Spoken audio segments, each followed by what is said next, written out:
Bienvenidos a nuestra plática de emprendimiento e innovación. El día de hoy nos acompaña desde Colombia el doctor José Misael Hernández Ardila. El doctor Hernández cuenta con estudios en economía, con especialización en gerencia de mercadeo y doctorando de segundo año en ciencias humanas. Es profesor universitario por 10 años en modalidad presencial y a distancia, con asistencia sincrónica y asincrónica en plataformas tecnológicas virtuales, en el área de economía, mercadeo, servicio al cliente, emprendimiento, ética y responsabilidad social, así como en administración de empresas, en la Corporación Universitaria Minuto de Dios, Uniminuto, en la Universidad Cooperativa de Colombia, UCC B Manga, y Universidad de Investigación UDI B Manga. Es investigador, líder de investigación relacionada con los programas de administración de empresas y licenciatura en pedagogía infantil de la Corporación Universitaria Minuto de Dios.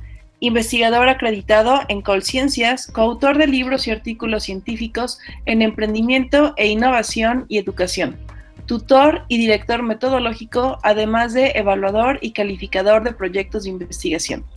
Cuenta con una experiencia de más de 20 años como gerente nacional de ventas, gerente regional de ventas, subgerente de mercadeo, gerente administrativo y comercial en empresas nacionales de consumo como Kirios Motors, Planeta, Convicer, Laboratorios La Francol, Laboratorios La Santé, Gema Ltd, Tecnoquímicas, Dirección Supervisión, Control y Evaluación de Equipos de Venta de tangibles e intangibles en canales mayoristas y minoristas en diferentes zonas del país. Además, es un reconocido conferencista empresarial y capacitador de ventas, mercadeo, en desarrollo del talento humano y áreas de mercadeo. Cuenta con una experiencia de más de 9 años en la Contraloría General de la República B Manga, en auditoría y control fiscal de entidades estatales como el SENA, el IDEMA, la Policía Nacional, Ferrocarriles Nacionales, Coldeportes y Examen de Cuentas. Sin más preámbulo, doctor Misael, le damos la más cordial bienvenida. Muchas gracias. Muchas gracias a ustedes, muy amables por el despliegue y la invitación en la Universidad Autónoma de México. Para mí es un placer poderlos acompañar con algunos tips y para poder validar el mercado en esas edades tempranas en que las empresas se vuelven un poco difíciles de manejar por el ámbito del naciente en el que se desarrollan, y que a veces por la inexperiencia, o en su mayoría de veces por la inexperiencia de los emprendedores, pues se surten procesos inadecuados que a la postre terminan llenando las estadísticas que en todos los países vemos con el emprendimiento, y es que en etapas tempranas esas empresas mueren. Entonces, pues si no hay más preámbulos, pues daré inicio a esta capacitación, conferencia, taller, para que podamos los presentes tener algunos elementos de juicio en torno a lo que es el desarrollo de sus emprendimientos, de sus proyectos de vida, y cómo hacerlos más exitosos en un porcentaje más grande para que puedan lograr proyectar esas ideas de negocio en el tiempo. Bien, quiero comenzar entonces primero por ubicar al emprendedor, a esa persona que tiene una idea de negocio, que tiene un proyecto de vida en la cabeza, pero que no lo puede desarrollar o no ha podido por muchas circunstancias. Entonces quiero comenzar primero, la siguiente por favor, quiero comenzar por entronizar un poquito en lo que son esas facetas del emprendedor que a mi manera de ver son importantes, que cualquier persona que quiera emprender negocios las tenga en cuenta. Como ustedes pueden observar, encuentran ahí 4 facetas del emprendedor: el actor mismo, el actor generador, el actor y el entorno, el actor en redes y ecosistemas. ¿Eso qué significa? Esas 4 facetas es muy importante que el emprendedor las tenga en cuenta, porque dependiendo de su incursión en ellas, dependiendo de su experticia en ellas, podrá consolidar aquella idea de negocio en el mercado.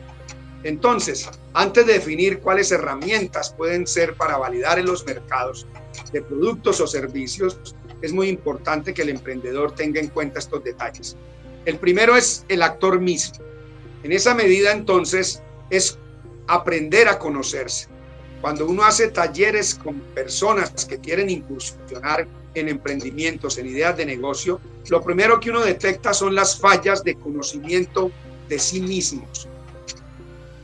Y esas fallas de conocimiento de sí mismos implica el desarrollo de competencias blandas o competencias fuertes, ¿cierto? Que tienen que ver, por ejemplo, con la educación y la formación en el hogar, o con la autoformación de la persona en el ejercicio social, en el ejercicio comunal o comunitario. Por eso es muy importante recomendar que para este escenario, como actor mismo, aprendamos los seres humanos a conocernos. ¿Cuál sería la forma de aprender a conocernos? La mayoría de las veces uno escucha, no, yo me conozco, es que yo sé quién soy. Pero la verdad es que no nos conocemos hasta que no nos ponemos en un plan, digámoslo así, en un término administrativo, donde sepa qué hacer, ¿cierto? Para conocer mi vida, profundizar en ella y poder desarrollar acciones en torno a esos resultados. Para ello yo recomiendo algo que las empresas normalmente hacen, y es ese análisis DOFA empresarial. Ahora hagámoslo análisis DOFA personal. ¿Cómo? Pues el análisis DOFA o DAFO o FODA, en términos no importa, pero tiene que ver con el análisis interno y externo, en este caso de la persona.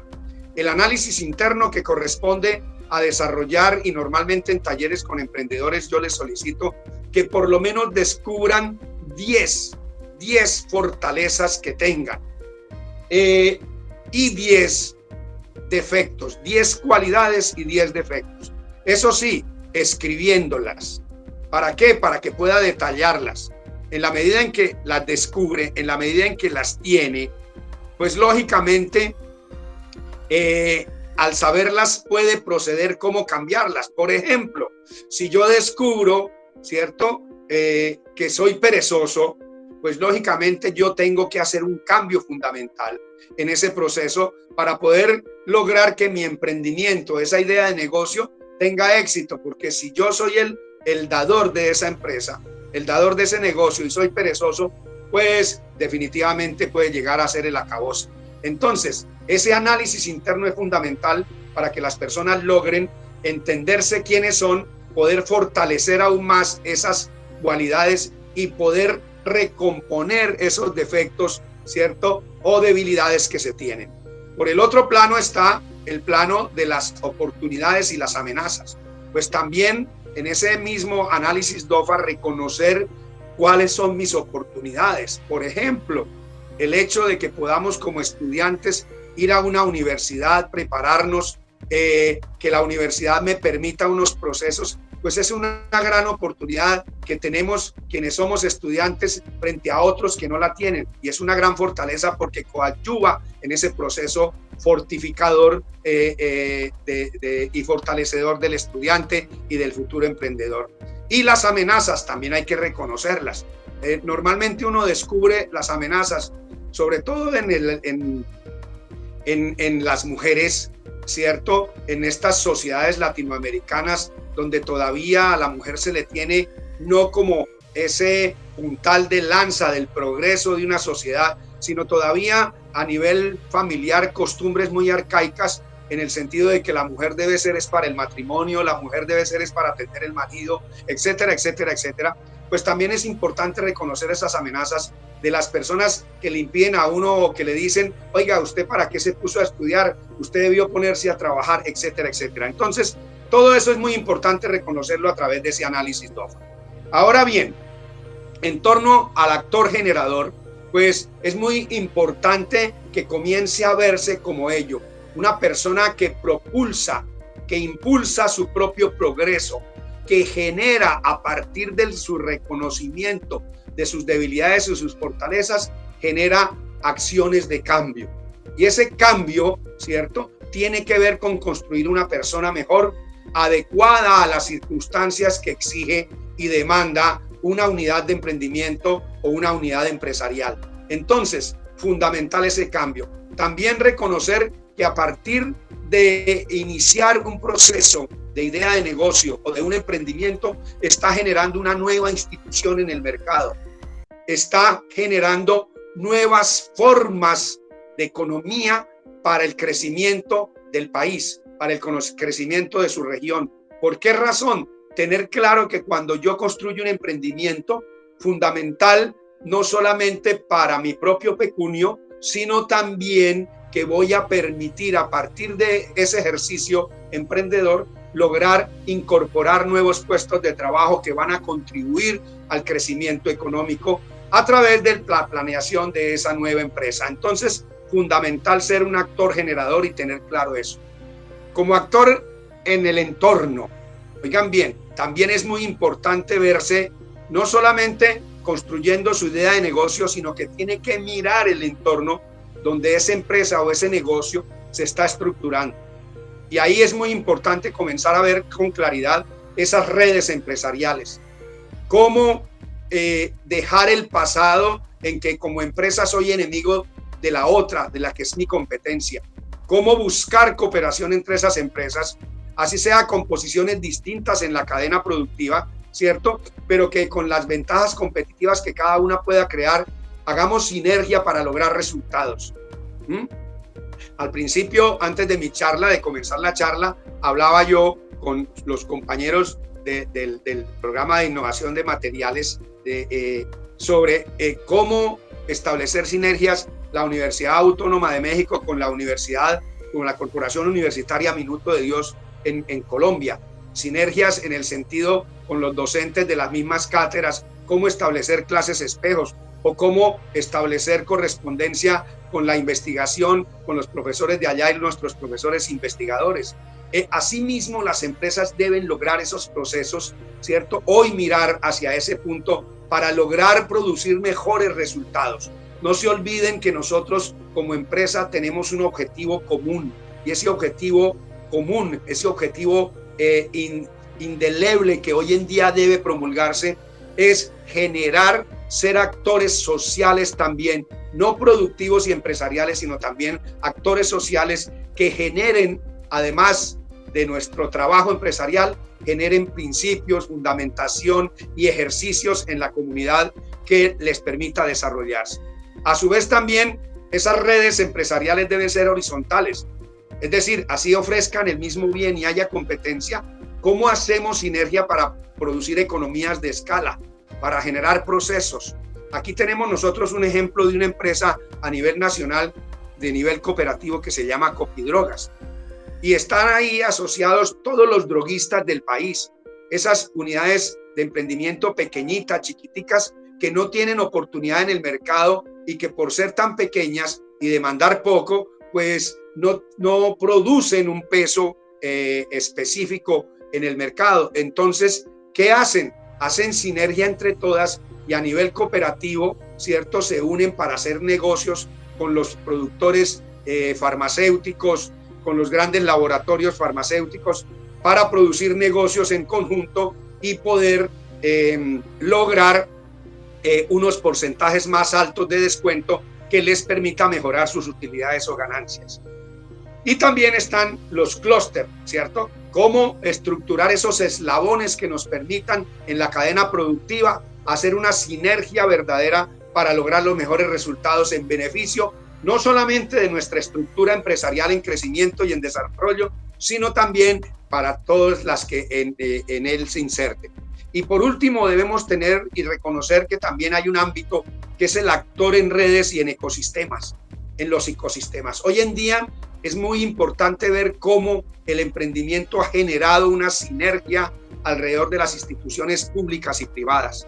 Entonces, es importante que el emprendedor también reconozca ese proceso para que acuda a sus instituciones educativas de donde ustedes son egresados o estudiantes y allí puedan a través de los departamentos que tienen a sus veces en ese sentido de generar emprendimientos, unidades de emprendimiento, de mejorar las condiciones de ideas de negocio, asesorarlos, etcétera, etcétera, acudir de primera instancia para que los orienten en ese proceso y les lleven a obtener una visión mucho más amplia en ese sentido. Las cámaras de comercio en Colombia se conocen como cámaras de comercio y son las que aglutinan todos los procesos empresariales y que tienen un puente entre lo privado y lo público para lograr propósitos comunes en las regiones. Entonces es muy importante también verlas como integrantes de ese ecosistema. El sector privado, porque el sector privado también encuentra uno empresas que destinan recursos para provocar fenómenos emprendedores y hacer que esos jóvenes que quieren llegar o incursionar puedan lograr esos resultados que esperan. Entonces, visto así, es muy importante que el emprendedor en esa perspectiva tenga claro esas facetas a las cuales debe de una manera u otra reconocer, ambientar y profundizar y actuar en ellas. Actor en sí mismo, actor generador de cambio, actor en el entorno, ¿cierto? Y actor en redes y en ecosistemas. Bien, con esa introducción entonces queremos pasar a la siguiente. Entonces, de lo que trata el asunto nuestro, cómo validar ese mercado de mi producto o servicio, cómo hacerlo, entendiendo aspectos fundamentales que conllevan ese ejercicio. Pero primero tengo que partir de un hecho trascendental, que validar el mercado es un pilar fundamental en todo ejercicio comercial, en todo ejercicio productivo o empresarial. La pregunta que uno se hace siempre es, ¿por qué la mayoría de las veces nos olvidamos de su importancia? Muchas veces, en la gran mayoría de las veces, cuando uno enfrenta a los emprendedores, pues dicen, no, yo ya sé que voy a vender y voy a lograr los resultados, y nos lanzamos de una manera alocada, pero sin medir esas consecuencias, lógicamente con los resultados adversos que ya conocemos en las estadísticas. ¿Por qué conociendo su importancia muchas veces se hace rápido y mal? Cuando lo reconocemos, entonces lo hacemos muy rápido y mal, creyendo que con algún abocar de una forma simple o sencilla, yo ya pude lograr tener una visión general de los resultados que se puedan dar. Es un error grave que los emprendedores tengan. Y yo siempre hago una crítica constructiva. Enamorarnos ciegamente de nuestra empresa hace que nos deje poco margen a la objetividad. Por eso es muy importante ser objetivos, es decir, mirar las cosas en frío para poder determinar con la realidad, ver cómo está nuestro ámbito y poder descubrir certeramente qué es lo que pasa con el mercado, qué quiere el mercado, cómo lo desea. Por eso, ese amor irracional que sentimos por nuestros emprendimientos, ¿cierto? Casi que se da en la gran mayoría de población. Yo he tratado de entenderlo a través de ciertos estudios que hemos hecho y tiene que ver con nuestra cultura, con nuestra forma de proceder. Por lo tanto, aquí tenemos que hacer reingeniería y reaprender, desaprender para volver a aprender esos procesos, erradicarlos mentalmente y comenzar a ser objetivos independientemente de que sea el negocio del año o el negocio pequeño, grande, mediano, etcétera. Entonces, por eso es muy importante que nosotros miremos el mercado, saber cuál es el mercado, encontrar esos clientes o encontrar esos usuarios. Es uno de esos trabajos más complicados dentro de las pequeñas empresas recién creadas. Cuando no se mira con objetividad, es muy difícil encontrarlos. O a veces la visión que tenemos de los que tenemos, pues es muy poca. Y lógicamente, permítame la expresión un poco vulgar, llegamos y nos estrellamos completamente en el mercado. Convencerlos a ese mercado potencial, a esos usuarios o clientes potenciales, de que el producto mío es el mejor, que lo prueben, no es tarea fácil. Por eso es muy importante tratar en el tema que estamos hoy entronizando para lograr algunas visiones al respecto. Convertir a ese primer cliente en reincidente es todavía peor. Es decir, cuando decimos cliente es porque ya ha comprado, que repite. Y nada mejor, y este es un mensaje que yo dejo, nada mejor que hacer que esa caja registradora esté llenándose paulatinamente. No de clientes de una sola vez, sino de clientes continuos. Es decir, personas que compran, recompran, y que se vuelven asiduos, fieles, y que después es muy difícil que alguien se los lleve en el mercado. Siguiente, por favor. Bien, entonces vamos a entrar en esta primera herramienta para conocer el mercado, cómo validar mi negocio en el mercado o mis productos o mis servicios. Esa primera herramienta uno encuentra en muchos autores diferentes herramientas para validar el mercado, pero creo que me he encontrado con una importantísima en los últimos años que se llama el Buyer Persona. Es una herramienta que nos permite conocer de fondo, ¿cierto?, a ese comprador potencial y cómo complacer esa necesidad, ¿cierto? Y no tu propia idea del negocio, sino complacer la necesidad propia del individuo.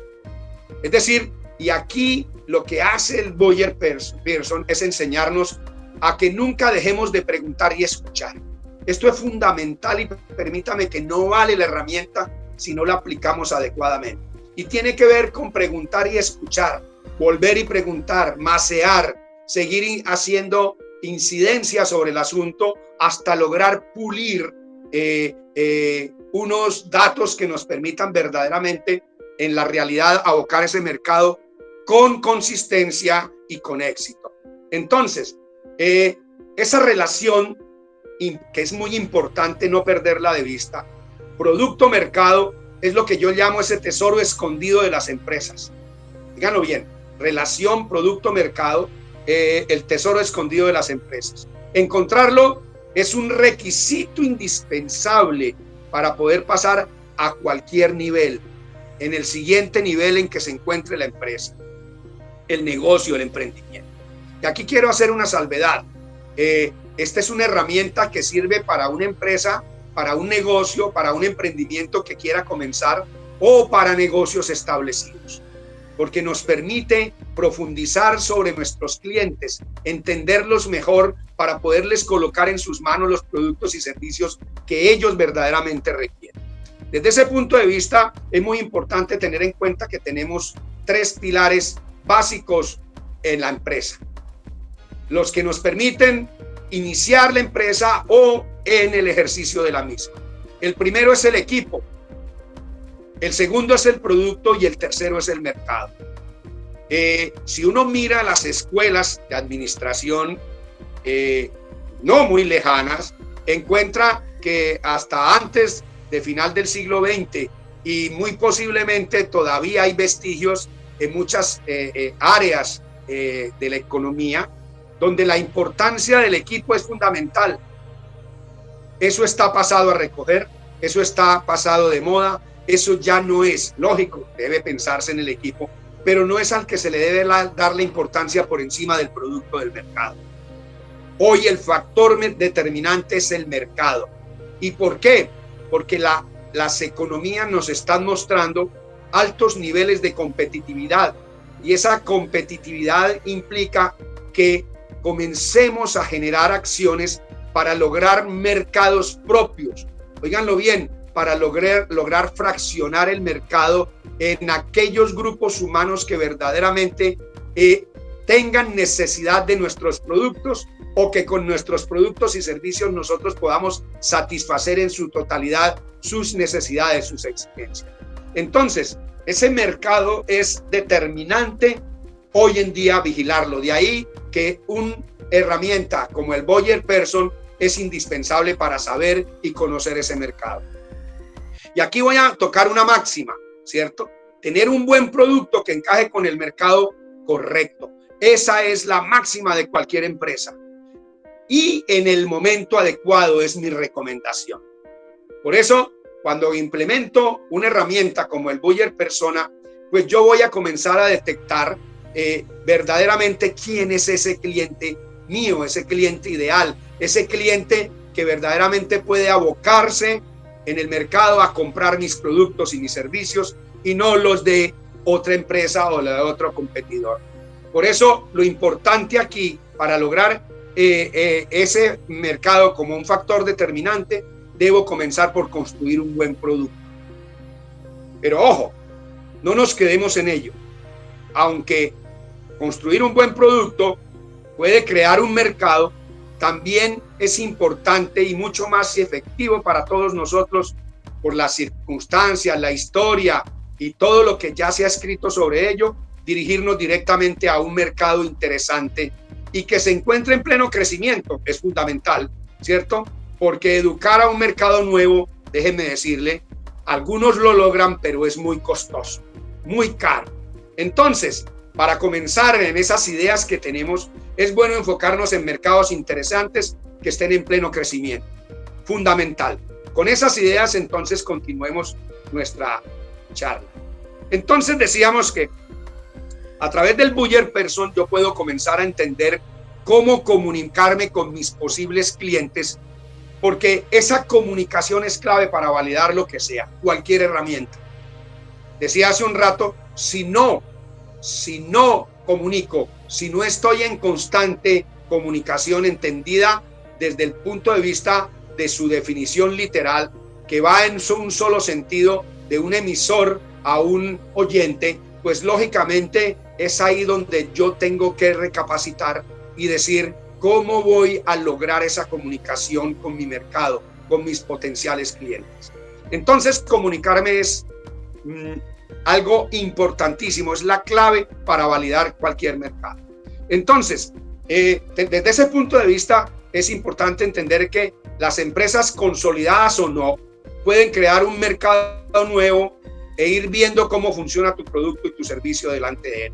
En general, ellas tienen siempre que crear un producto mínimo viable, y aquí lo dejé resaltado en amarillo, porque estamos comenzando a adentrarnos en otra herramienta que nos permite validar el mercado, que se conoce como el PMV o Producto Mínimo Viable, ¿cierto? Con el que también se puede validar a un público potencialmente objetivo. Ya la iremos a ver más adelante. Entonces, ¿cómo se consigue eso? ¿Cómo se consigue esa comunicación? Pues hablando con nuestro target, con ese grupo humano que hemos segmentado y que hemos definido que tiene unas cualidades, que tiene un comportamiento, que tiene unas necesidades comunes, unas características comunes, ¿cierto? Y que cumple el propósito de mi producto o de mi servicio, ¿cierto? Aquí implica, y mi recomendación es que debemos encontrar el tiempo o el dinero para hacerlo. ¿Cómo lo vamos a hacer? Cada emprendimiento produce la sinergia necesaria, ¿cierto? Y esa dinámica misma.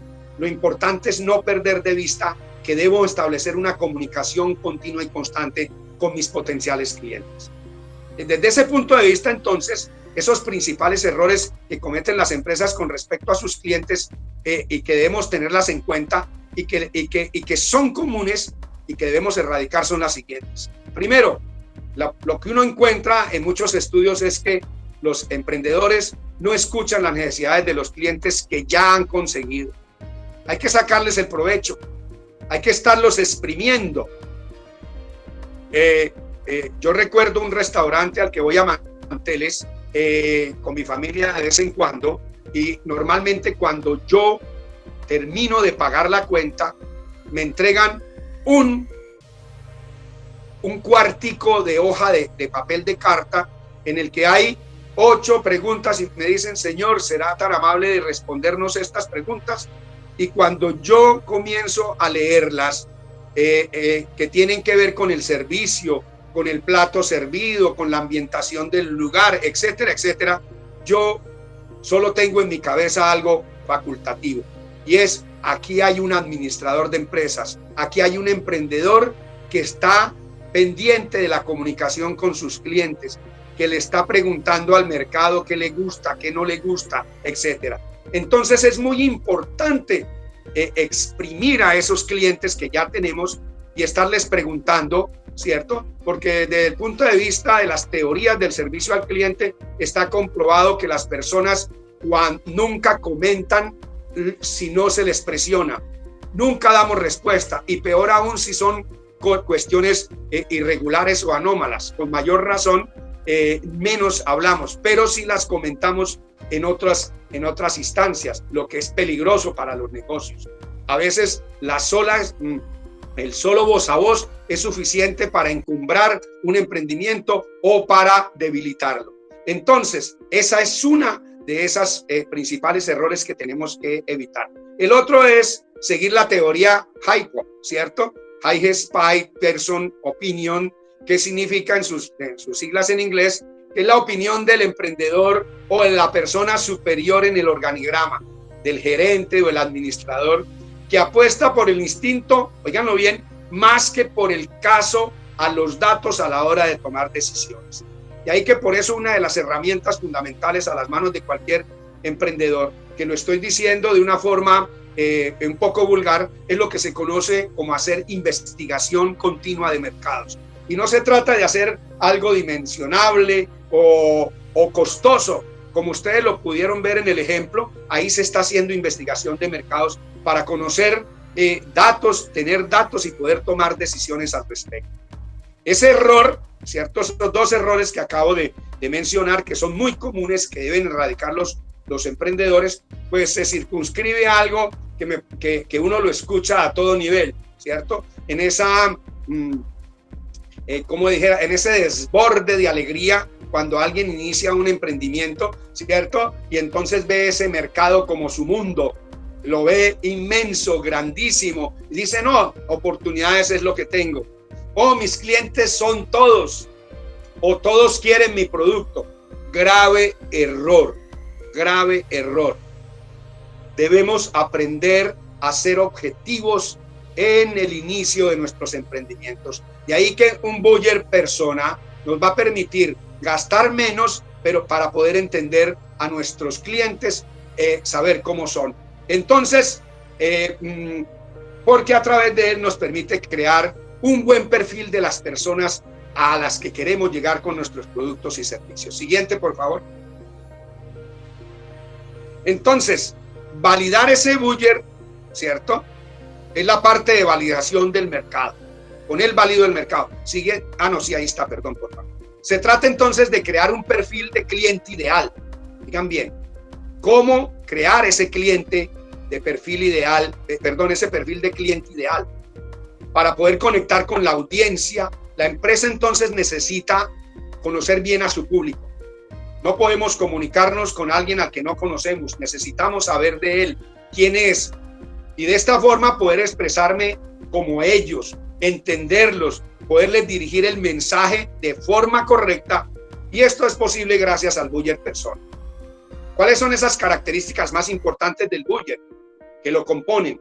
Primero, algo que en el argot norteamericano, en el lenguaje norteamericano, en inglés, le llaman pain, que significa dolor, pero que no es dolor de madre o de patria, sino cómo identificar esas necesidades o lo que se considera como pain, esas preocupaciones del cliente que quiere solucionar y que gracias a mi producto o al servicio que le estamos ofreciendo, ¿cierto? Él puede identificar cómo solucionar esa necesidad, ¿cierto?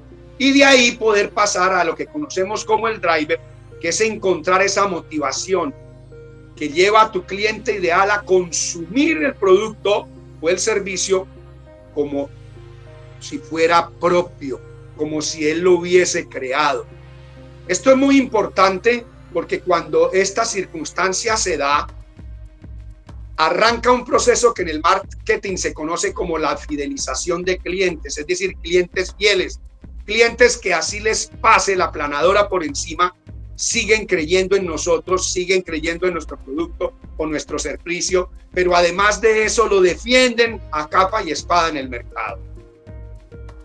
Por eso entonces, al tener en cuenta estas dos características en el buyer persona, ¿cierto? Debemos completar el perfil con información más personal, por ejemplo, como sus conductas en el mundo online. Hoy en día, con el desarrollo de las tecnologías de la información, ¿cierto? Si es más online o es más de tipo offline, ¿cierto? ¿Qué tipo de responsabilidad laboral tiene o qué relación podría unirle a nuestra compañía? Por ejemplo, de qué nos conoce o por qué interactúa con la marca, etcétera, etcétera, etcétera. Es muy importante lograr todos estos propósitos de entendimiento a través de la comunicación.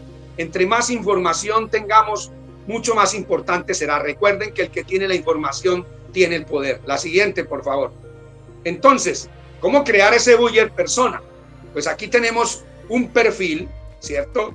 Aquí yo les tengo uno que encontré en internet y es de Marta Fernández.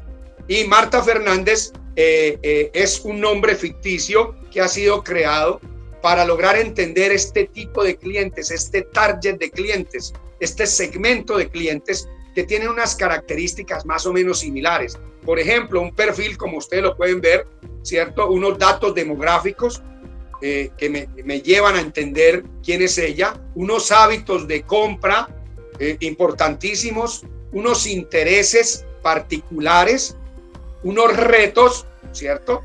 Miren, porque todas las personas tenemos retos, pero también cuáles son sus frustraciones en el mercado, en su vida laboral, en su vida social, etcétera, etcétera.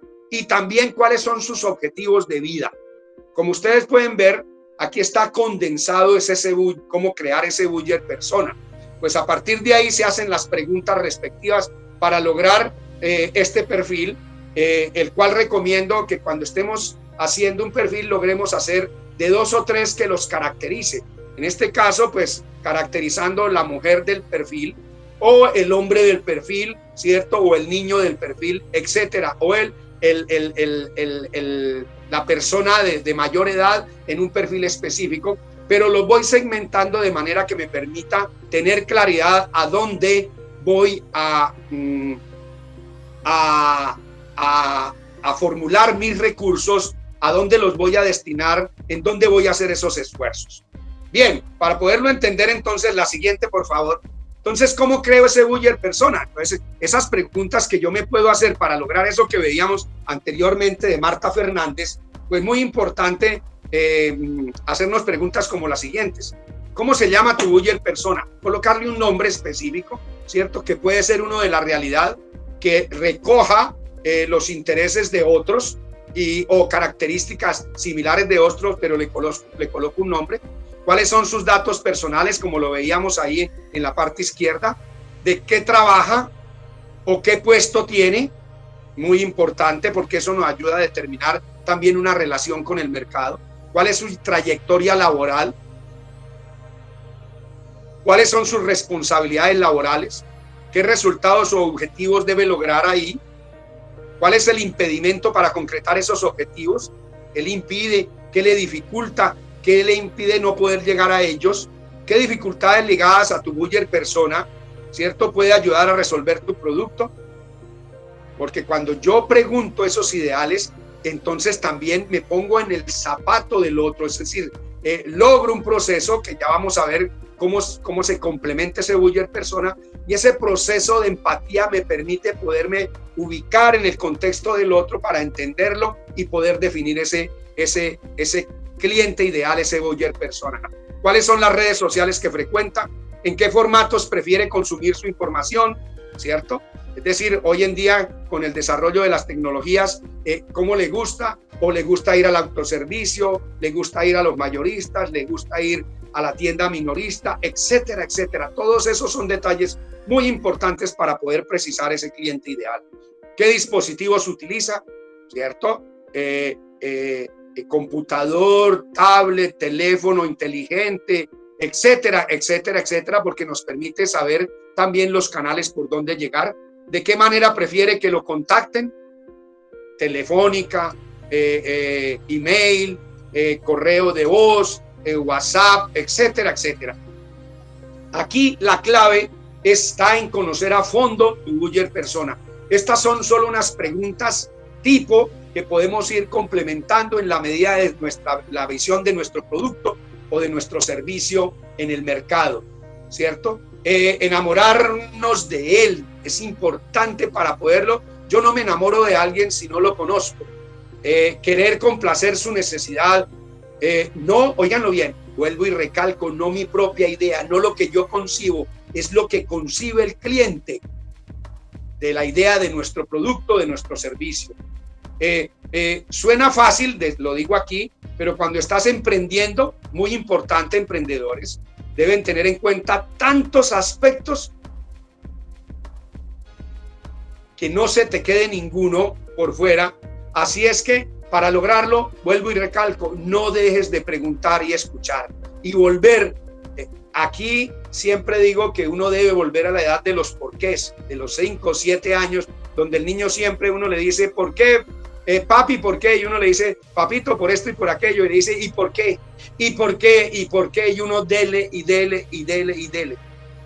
Es muy importante este ejercicio igual en el mercado. La siguiente, por favor.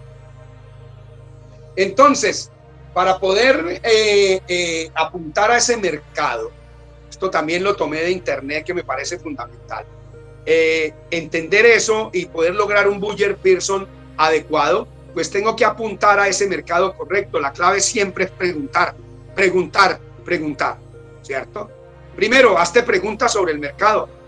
¿Cuáles son las necesidades? ¿Cuáles son las características que se muestran de ese mercado? ¿Cuáles son los principales competidores? Actores, no solamente el competidor, sino en la cadena productiva, en la cadena de alimentación de los procesos, en las cadenas de distribución, etcétera, etcétera. ¿Dónde están tus clientes? ¿Cuáles son los canales por los que los debo atender? ¿Están en redes sociales? ¿Los consigo en eventos? ¿En LinkedIn? Hoy en día una herramienta importantísima para lograr resultados ahí. A través de reuniones, ferias, ¿cierto? Define y entabla relaciones y canales, ¿cierto? Son offline, online o ambos. ¿Cuál es el que más le gusta? ¿Por dónde conecta más concretamente? ¿Qué es lo que verdaderamente lo lleva a ese resultado? Una vez yo ya tenga más o menos claro esto, debemos dividir la audiencia en dos. Muy importante que tengamos conversaciones paralelas. Por ejemplo, a un grupo, ¿cierto? Lo podemos poner en conversaciones para que nos hablen todo lo negativo que vean. Y al otro grupo, todo lo positivo. Solo eso. Después confrontamos la información y eso nos permitirá aumentar ese compendio de datos que conlleve a un mayor conocimiento. Y después seguimos, preguntar y volver a preguntar para validar esas hipótesis con esas respuestas que hemos obtenido y volver a preguntar, obtener respuestas y seguir preguntando. Recomendación: un emprendedor hoy en día no puede quedarse dormido en el escenario económico donde esté su naciente emprendimiento. Tiene que estarse moviendo continuamente. De ahí que es muy importante fortalecer esas habilidades blandas y habilidades fuertes para no desmayar. Pregunta por qué, díganlo bien, por qué varias veces. Esa edad de los porqués. ¿Y por qué? ¿Y por qué? ¿Y por qué? Cansemos a nuestros clientes. Créanme que no se van a cansar. A los clientes les gusta que les pregunten, les gusta que los tengan en cuenta, les gusta que les estén solicitando ayuda. Eso es parte importante del escenario de la psicología del consumidor, ¿cierto? Y que hoy en día en el servicio al cliente es una de esas prácticas importantes a realizar. Entonces, no te quedes con la primera respuesta, es la primer consejo. Indaga hasta llegar a la raíz del problema. Practica la regla de los 5 porqués. El por qué, por qué, por qué y por qué. Trate de que cada respuesta vuelva y la hagas de nuevo para que esa respuesta anterior esté más solidificada. Pregunta si quieren que contactes cuando el producto esté listo. Ojo, si estoy lanzando un producto, si estoy tratando de validar ese producto en el mercado, pues debo seguir haciendo preguntas si le gustaría que fuesen los primeros, ¿cierto? Ese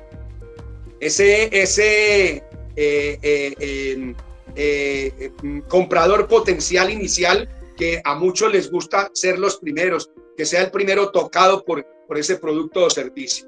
Compara respuestas y crea óiganlo bien, tu producto mínimo viable. Como lo decía anteriormente, el Buyer-Pearson me permite lograr un resultado con nuestros clientes para lograr ese producto mínimo viable. Responden iguales los diferentes grupos que he creado. ¿Cuáles son sus respuestas? ¿Tienen los mismos problemas? ¿Buscan las mismas soluciones? ¿Están en los mismos sitios? Crear ahí entonces es tu producto mínimo viable a partir de tu feedback. Ahí, si yo ya tengo resuelto todo esto, ahora sí estoy más preparado para construir ese producto mínimo viable. Siguiente, por favor. Pero no basta solamente con este ejercicio del producto mínimo viable. Es necesario crear un mapa de empatías. Es decir, cómo me ubico en el cliente. Por eso el mapa de empatía se convierte en esa herramienta perfecta para conocer el cliente, ¿cierto? Que en el Design Thinking es muy apropiado para lograr esos resultados de prototipado, ¿cierto? De ideación y prototipado de los productos mínimos viables. Entonces, el mapa de empatías tiene unas características propias. Me permite caracterizar muy bien a ese cliente para complementar el Buyer-Pearson. Me permite conocer a cuál es el segmento de clientes que verdaderamente me voy a enfocar, ¿cierto? Y con base en ello, yo puedo ir más allá para conseguir que mi producto sea un éxito, conocer verdaderamente quién es mi cliente, qué problemas tiene y qué propuesta de valor le vamos a ofrecer. Fundamental. Propuesta de valor, que es la primera inicial en los modelos Canvas que conocemos en el mercado y en la academia. Ese lienzo que me permite en primera instancia mostrar cuál es ese propuesta de valor a ofrecer y que se va a convertir en el eje fundamental para que un cliente me determine o no. Entonces, es necesario todo esto porque necesitamos personalizar a nuestros clientes. Es necesario ir más allá de esa frase que uno escucha también, que entre las personas de 25 a 40 años, soltero de clase media, pero que a la larga no dice nada y que lo que presenta es confusión o una mayor confusión a ese emprendedor que apenas está tratando de armar ese ajedrez importantísimo de su negocio en el mercado. Entonces, ese mapa de empatías como complemento del Buyer-Pearson me permite poder llegar a ese proceso. Para conocer a ese cliente, entonces, es necesario ir más allá, los gustos, qué piensa, cómo actúa. En otras palabras, como digo, debemos mimetizarnos con ese segmento de personas a través del mapa de empatías, pensar lo que ellos piensan y sentir lo que ellos sienten. Siguiente, por favor. Aquí ustedes pueden ver un modelo que tomé de la empresa Explain, que es la creadora de este mapa de empatías y que simple y llanamente nos muestra, ¿cierto? Muy fácilmente cómo lograr ese proceso. En la parte de encima encontramos qué piensa y qué siente esa persona. Ojo, lo que realmente importa, cuáles son sus principales preocupaciones o inquietudes y qué aspiraciones tiene. El qué ve al lado derecho, es decir, ojo, en el entorno con sus amigos, en la oferta del mercado, es decir, cómo ve en perspectiva todos estos asuntos a los cuales tiene relación mi producto o mi servicio. Al lado izquierdo, ¿qué oye? Es decir, ¿qué dicen los amigos, lo que dice el jefe, lo que dicen las personas influyentes? Miren la importancia, no solamente lo que oye en su círculo normal, familiar, sino lo que oye en su círculo social, en su círculo empresarial, académico, inclusive para ustedes estudiantes. Escuchar a los compañeros en torno a un proceso es fundamental para la especialización de nuestras propias ideas, de nuestros propios conocimientos. Abajo, ¿qué dice? ¿Qué hace? Es decir, cómo actúa en público, qué aspectos manifiesta, cuál es el comportamiento con los demás, cuál es el comportamiento a favor o en contra, en fin, todos esos aspectos inherentes que ustedes los pueden conseguir en internet y que van detallados con el mapa de empatía, pero que es fundamental para complementar ese Buyer-Persona. Por último, abajo ustedes encuentran dos espacios, el uno que tiene que ver con los esfuerzos, óiganlo bien, cómo son esos esfuerzos que él realiza para lograr encadenar dentro de la sociedad, encadenar en sus círculos sociales, en sus círculos empresariales, en sus círculos laborales, en sus círculos familiares, etcétera. Los miedos, ¿qué le aterra? ¿Qué le impide tener la tranquilidad? Sus frustraciones, sus obstáculos, etcétera, etcétera. Pero también, al otro lado, me va a permitir lograr colocar esos resultados de sus deseos, cuáles son sus necesidades, cuál es la medida de su éxito, cuál es su objetivo en la vida, ¿cierto? Pero también qué puede impedirlo como tal. Como bien, entonces, ese mapa de empatías será el refuerzo de esta herramienta del Buyer-Pearson, pero que a su vez también se convierte como una herramienta para ir validando el mercado. Siguiente, por favor. Entonces, ahí lo defino los pasos, ¿cierto? Que hemos acabado de mencionar, pero teniendo en cuenta los dos primeros. Primero, para poder hacer ese mapa de empatía, entonces tengo que definir primero la idea de negocio. Esto debe ser muy claro. Es decir, la idea de negocio que me permita primero saber cuál es el segmento de clientes a los que me voy a dirigir y con cuáles voy a implementar este mapa de empatía. Es decir, con qué segmento me voy yo a comprometer a empatizar para ponerme en sus zapatos y poder entenderlos para poder después hablarme a mí mismo con mi producto o mi servicio y poder llevárselo en la forma en que lo requiere, en el precio que quiere, en el momento que quiere. Y segundo, paso importante para definir, ¿cierto? En el segmento de clientes es el early adopter. Es simple y llanamente, ¿cierto?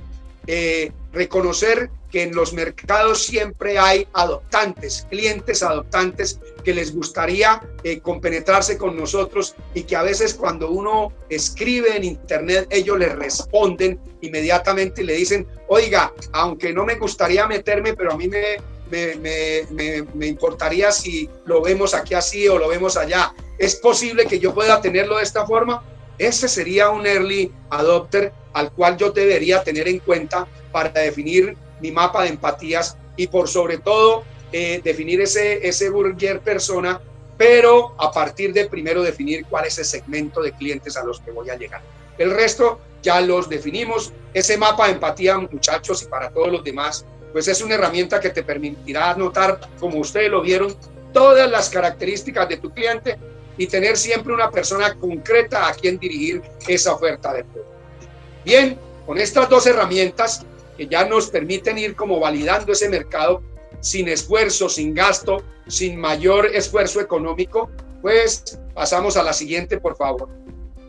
Nos encontramos con el mapa de experiencia del cliente. ¿Qué es eso? Conocido en inglés como el Customer Journey Map, ¿cierto? Y es una idea sencilla, simplemente es un diagrama que ilustra los pasos que realiza el cliente para interesarse en tu compañía, ya sea en el producto, ¿cierto? Una experiencia online, una experiencia en tienda minorista o el servicio o cualquier combinación. O sea, mientras más puntos de contacto tengas, más complicado pero necesario se vuelve ese mapa de experiencia del cliente. Esta es una definición de Harvard Business Review, ¿cierto? Que lo explicita muy bien para reconocer algo que antaño manejábamos a través del marketing y del servicio al cliente, ¿cierto? Cómo reconocer esos momentos de verdad que tiene el cliente una vez adquiere nuestro producto, ¿cierto? Y vive la experiencia. Hoy en día ya no se le denomina si le gusta o no les gusta, sino la experiencia que pueda vivir, como quien vive unas vacaciones. Así debe vivir cualquier persona, ¿cierto? Que quiera ser fiel a un producto o servicio, debe prodigársele como tal, que tenga una experiencia real, ¿cierto? Una experiencia maravillosa. Y eso solo se basa en esos momentos de verdad que conocíamos antaño, ¿cierto? Y que hoy se traducen en este mapa de experiencias. Miren que aquí este mapa de experiencias del cliente es una vez el cliente adquiere el servicio o está intentando, ¿cierto?, acceder a él. ¿Cómo? ¿Qué momentos de verdad positivos y negativos pueden existir ahí? Una gran cantidad de momentos. Entonces, ese mapa de experiencias es esa herramienta que posibilita expresar diversos componentes, momentos, fases, interacciones y oportunidades por las que recorren nuestros clientes de un punto a otro, antes, durante y después de la compra. ¿Ok? Para entender un poquito ese mapa, voy a poner un ejemplo. Yo no soy adicto al tinto, no me crié con él. Yo soy chocolatero. Sin embargo, hace unos años atrás, en un ejercicio empresarial como gerente en una compañía farmacéutica, en una visita a una ciudad aquí de Colombia, llegué a un punto donde el vendedor me dijo, el asesor comercial, me dijo, jefe, ¿quiere un tinto? Le dije, yo no bebo. Dijo, de verdad, mire, un express, no sé qué, un capuchino. Le dije, no me gusta el café. Dijo, pero hay uno que es granizado. Si quiere probarlo, cuando me dijo granizado, soy amante de tomar con hielo, y lo probé, quedé enamorado de ese café. Ojo, después con los años apareció Juan Valdez en el mercado. Es la marca nuestra de nuestro café, cierto, representativo de marketing y de mucha potencia en el mercado colombiano y fuera de él. Y cuando llegó Juan Valdez y conocí el granizado, me convertí en asiduo consumidor de ese granizado. Créame que a veces voy 3 o 4 veces por semana a un Juan Valdez. Pero ojo, no voy a cualquier Juan Valdez.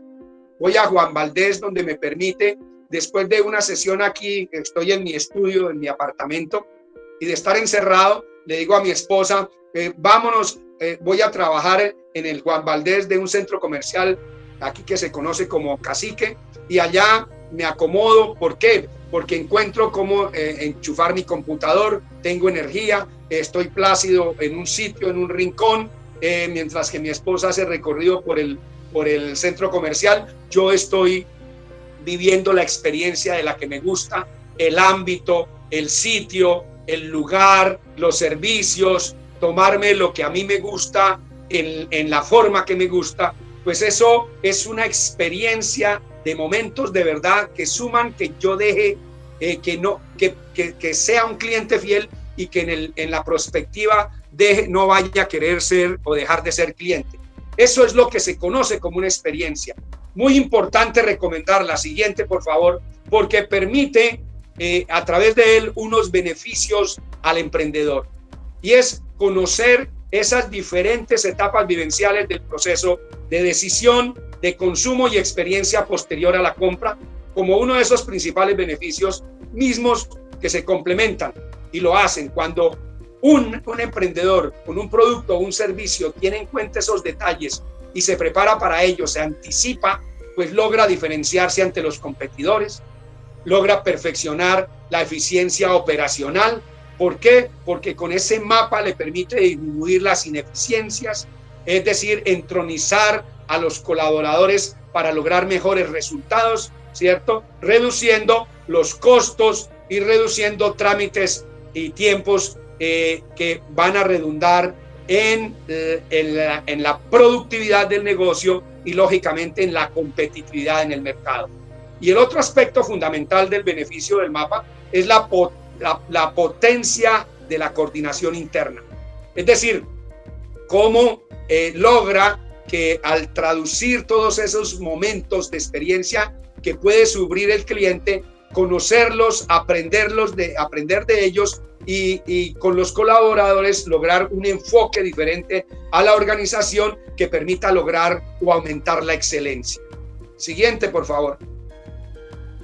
Entonces, ¿cómo hacer un mapa de experiencia del cliente? Ya lo decía, tener en cuenta cada momento de verdad de los que puede surtirse a partir de la intención de compra, de la compra misma o de la postcompra. Entonces, para hacer ese mapa debemos comprender primero ese buyer persona. Como ven, van hilvanadas estas herramientas. Una organización debe definirlo, ¿cierto? Antes de pensar en realizar un mapa. Es la primera recomendación. Reconocer primero también, como segunda medida, la intención del público objetivo, es decir, qué espera lograr el comprador al interactuar con mi marca, en particular con mi servicio.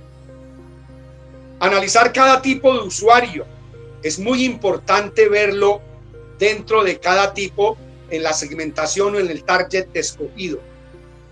Primero por estudiarlo, examinar quién es él, seccionar esa clase de usuario que voy a definir. Como bien lo he venido repitiendo durante la conferencia. Y por último, una recomendación al hacer ese mapa de experiencias. Igual consiguen modelos en internet al por mayor y recomendaciones de formas y usos que se acomodarían dependiendo del producto, del servicio o del emprendimiento de cada uno de ustedes. Pero esa recomendación sí es importante para todos. Enfócate principalmente en la respuesta de aquel 20 al 25% que compone la parte más alta de tus eslabones de clientes. ¿Debido a qué? A que ese pequeño pero importante porcentaje es la que configura un poco más del 75% de todos los beneficios que pueda percibir. Es decir, esta es la ley de Pareto, ¿cierto? Donde el 20% hace el 80% de las compras, ¿cierto? Y el 80% de los clientes solo hace el 20% de las compras. Entonces, este mapa de experiencias lo debo comenzar primero con aquellos que componen esa parte importante de compras de mi producto o de mi servicio. Siguiente, por favor. Entonces, aquí una guía que encontré también en internet y que se practica a menudo es para construir esa experiencia de cliente. Primero, realizar una investigación, conocer al público objetivo, como decíamos, y poder obtener esa información necesaria para continuar. Seleccionar el buyer persona junto con el mapa de empatías, importantísimo. Identificar los puntos de contacto del cliente, esos momentos de verdad, ¿cierto? Positivos y negativos. Los positivos para cimentarlos, fortalecerlos, y los negativos pues para controvertirlos y poderlos ubicar de forma positiva. Y por último, visualizar ese mapa, ¿cierto? Y analizar los resultados. No basta con que hagamos el mapa de experiencias del cliente, sino que además nos debe servir como una herramienta para seguir validando nuestro producto y nuestro servicio en el mercado. Así, con base en él, podemos comprender esos objetivos que se traducen a partir de él y poder visualizar toda esa información que nos permita seguir alimentando. Recuerden, comunicar, volver, ¿cierto? Preguntar, seguir, continuar. No puede parar el emprendedor. Siguiente, por favor. Esos elementos entonces claves que componen la experiencia del cliente son acciones. ¿Qué está haciendo su cliente? ¿Cuáles son las acciones clave que el cliente necesita para avanzar? ¿Qué es lo que hace que un cliente no se mueva a la siguiente etapa? ¿Cierto? Muy importantísimo saberlo. Las motivaciones, ¿qué lo impulsa a continuar al siguiente punto? ¿Cuál es su objetivo? ¿Qué está tratando de resolver un problema o no? ¿Qué está sintiendo? Preguntas como las que, ¿cuáles son sus dudas? ¿Está buscando algo específico? ¿Está confundido? Identifica en qué fase el cliente tiene más preguntas y responde rápido a ellas. Recuerden que aquí muchas ya han estado alimentadas por el buyer person y el mapa de empatías. Y esos puntos críticos, ¿qué tipo de obstáculos impiden a tus clientes pasar a la siguiente etapa? ¿Cuál es el proceso, el precio? ¿Qué más piensas y puedes medir? Es decir, dependiendo de la finalidad y el objeto de ese emprendimiento. La siguiente, por favor. Y por último, el producto mínimo viable. Una vez yo he consolidado una serie de información, una serie de aspectos, un conocimiento más profundo, entonces puedo, ya sea una empresa naciente o una empresa ya constituida, lanzar un producto al mercado o un servicio requiere crear un prototipo, requiere crear esto que conocemos como producto mínimo viable. Y como ustedes lo pueden ver en la figura que traigo también tomada de internet, es como de algo pequeñito se va alimentando en un proceso, ¿cierto?, de prototipado y de renovación de ese prototipado hasta que logramos una figura mucho más completa que la primera presentada. Ese producto mínimo viable tiene unas hipótesis, tiene unas preguntas, ¿cierto? Entonces, que debemos hacerlas antes de proceder. ¿Te gustaría comprobar tus hipótesis sobre el problema, la solución y el mercado de tu producto de forma económica? Estas son preguntas que se hacen los emprendedores continuamente. ¿Qué hago? Detecto problemas, pero no los tengo claros. ¿Qué solución le puedo dar? ¿Cuál será el mercado verdadero para mi producto? Porque lo ofrezco, no pega, no llega. ¿Quieres obtener más información de tus usuarios? Pues el producto mínimo viable nos permite precisamente lanzar un producto, ojo, con el mínimo de funciones posible para que podamos aprender información relevante en su lanzamiento y de sus usuarios mediante una serie de métricas o de indicadores. Es decir, hablando en términos castizos, un producto mínimo viable no es más sino que un prototipo, ¿cierto?, a escala pequeña, mediana o grande de ese producto ideal que queremos lanzar al mercado. En otras palabras, es una especie de maqueta, una especie de borrador que nos va a permitir, sin costo o a un costo supremamente mínimo, poder dándole la forma, poder dándole ese contorno o ese ejercicio que pueda ser productivo, con el cual lo entregamos al mercado, a esos early adopter, para que ellos nos ayuden a construir ese prototipo mejor, para que nos ayuden a construir ese servicio o ese producto mejor. El conocimiento no viene directamente del cliente, ojo, sino que se obtiene de forma empírica a través del lanzamiento de diversas iteraciones de ese producto mínimo viable. Es decir, cada vez que hago una maqueta, lo muestro, solicito que me lo revisen, que den sus opiniones y voy alimentando para ir haciendo un nuevo producto con base en el anterior. Esa es la filosofía del producto mínimo viable, que me permitirá también validar mis productos y mis servicios en el mercado. Como decía, se controlan con una serie de indicadores de las que se puede extraer un conocimiento tal que se nutra la siguiente iteración hasta que logremos conformar un producto completamente fuerte que tenga ganancia en el mercado, un producto o un servicio ganador. Ese es el producto mínimo viable.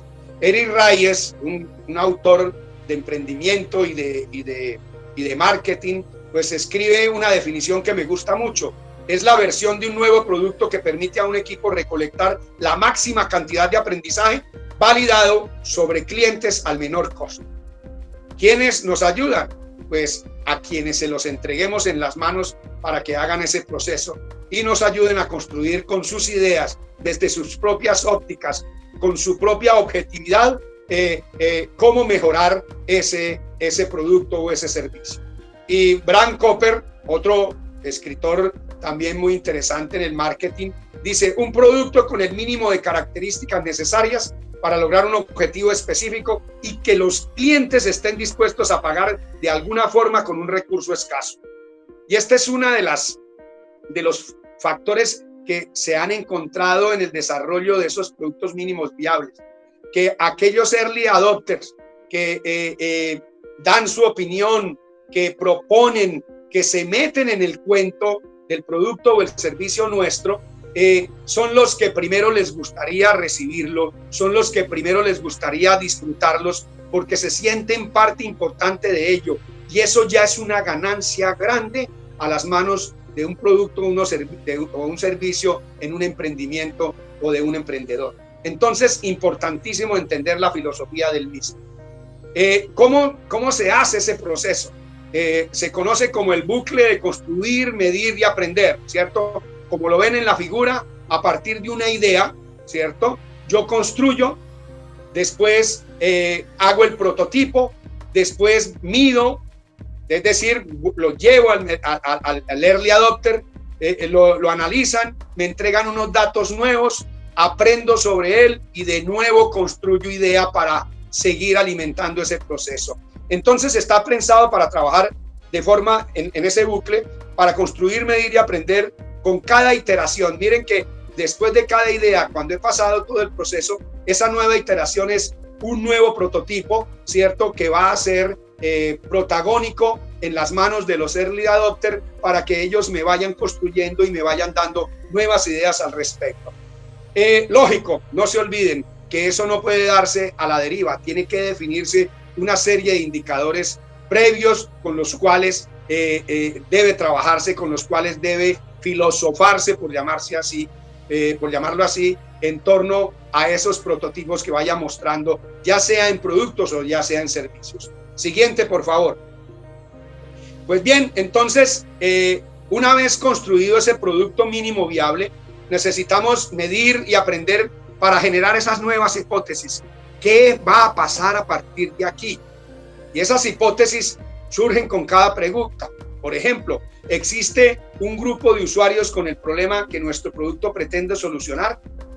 Pues desde ese punto de vista emplazo las circunstancias y los procesos para llegar a que esa hipótesis me dé una posible o posibles respuestas. Y a partir de ahí, ¿cierto?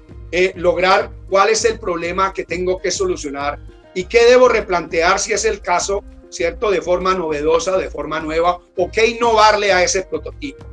Si la respuesta es sí, entonces hemos dado el primer paso para alcanzar el éxito.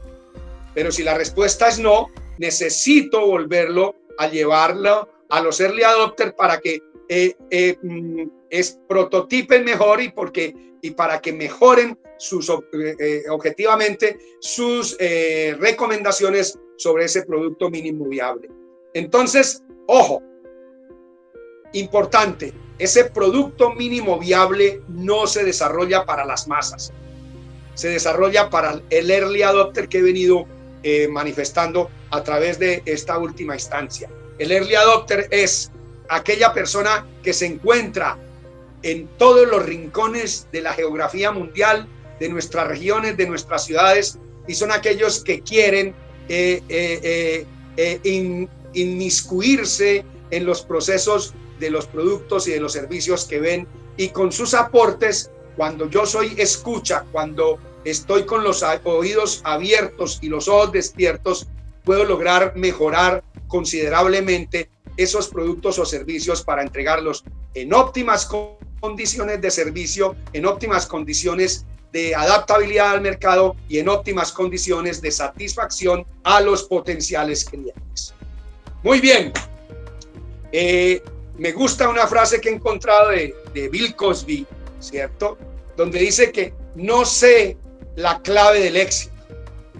Yo tampoco la sé, pero la clave del fracaso es tratar de complacer a todos.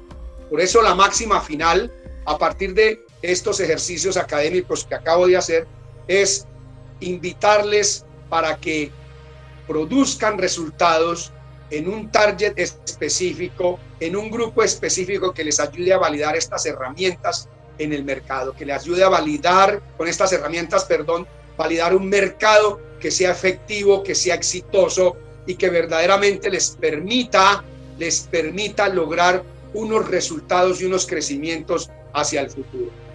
Ustedes verán para finalizar 3 figuras, ¿cierto? Una cajetilla de Marlboro, una Coca-Cola y Facebook. Si ustedes averiguan cómo comenzó cada uno de ellos, se aterrarán.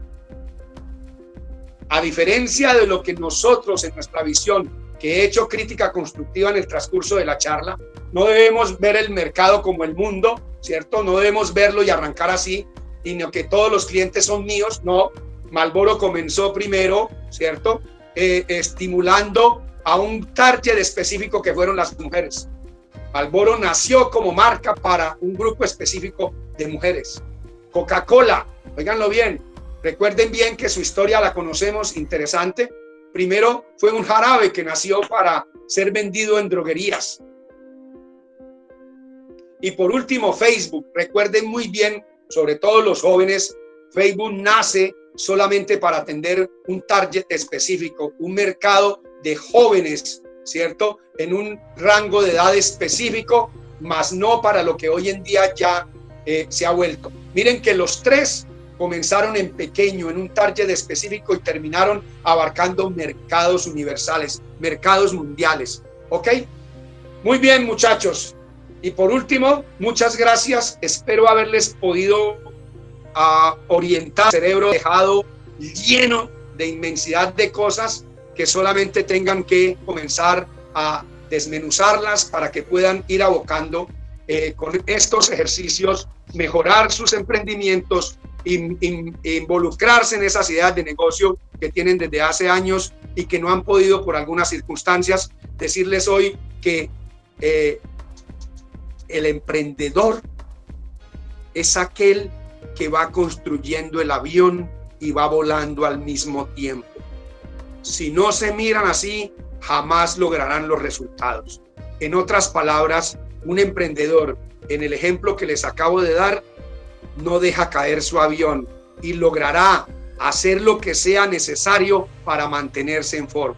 Por eso, un emprendedor que aboque sus ideas de negocio tendrá que producir resultados en esa forma. Ir aprendiendo en la medida en que va su emprendimiento creciendo.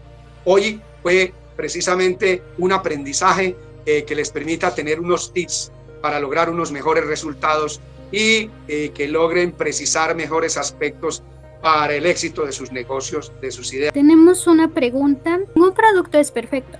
Si hacemos un MVP y debemos seguir iterando e innovando, ¿cuándo debemos detenernos a las mejoras específicas de un MVP? No, pues interesante pregunta, importantísima. Pues mi respuesta sería tajante. Nunca. Nunca, ¿por qué razón? Decíamos, y fue muy claro para quien hizo la pregunta, sobre qué es una iteración.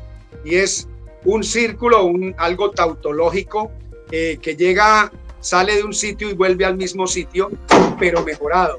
En ese sentido, entonces, al implementar un producto mínimo viable a través del diseño de un prototipo, es muy importante mejorarlo. Y nunca debe parar. ¿Y por qué nunca debe parar? Deben haber pasos y procesos en los que ese producto, en un momento histórico, logre colmar las necesidades del mercado. Pero recuerden algo fundamental. El mercado está compuesto por personas que cambian, que mutan constantemente, que van mejorando y cambiando sus gustos, sus tendencias, sus creencias.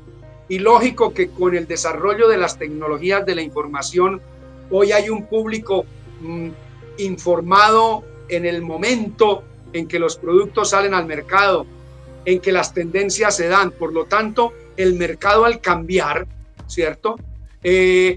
Hace que las empresas, los productos y servicios queden relegados de su competencia.